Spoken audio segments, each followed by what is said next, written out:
Okay, we're going to do 2 chapters today because chapter 7 is very short and doesn't really go much into Oblomov. It's all about Zakhar. So we get a description really of Zakhar's background and character, and I wasn't sure how necessary it was for the plot. It's a couple of years since I read the book, so I couldn't really remember much about how important it was, but having just read chapter 8, I think it's good that we got that insight into Zakhar. So we learn that he is of 2 traditions, and it says both had left their marks on him. From the first tradition he had inherited a boundless devotion to the house of Oblomov, and from the second, more recent tradition, a certain sophistication and a loosening of moral standards. So he's come through the ranks with old Oblomov at Oblomovka, and then he's assigned to young Oblomov. Ilya Ilyich becomes his personal valet,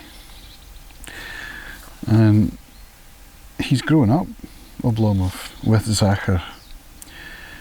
So they've got a kind of a relationship that goes back a long way and is very deep.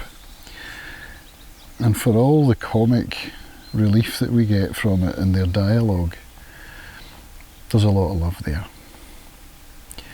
And that's what it says here. For all this, Zakhar's drinking, his slanderous gossiping, his petty pilfering, the damage and breakages, and his minimalist work habits, the fact remained that he was a servant deeply devoted to his master.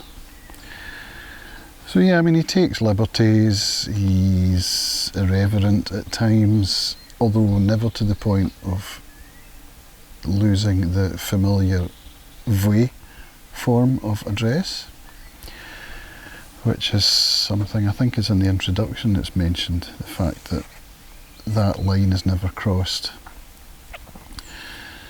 It says, Zakhar loved Oblomovka the way a cat loves its box, a horse its stable, and a dog its kennel, the way any creature loves the place where it was born and raised. But within the framework of this attachment, he had, over time, developed his own specific and personal preferences. So he's never known anything else. He's kind of institutionalised in a sense.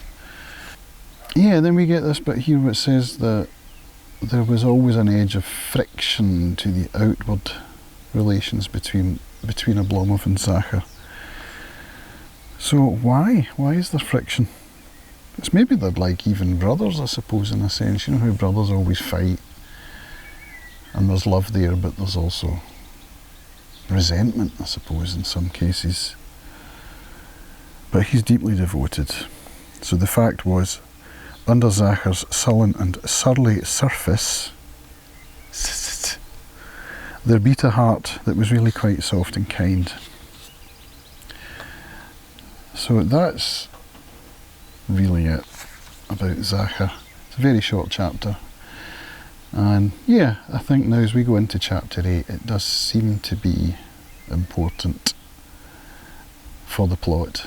So, in fact, I'll leave this there. I'll stop the video here, publish this as chapter 7, and then we'll go into chapter 8, because I think this chapter 8 video is going to be quite long, because it's almost a 30-page chapter, and there's a lot in it.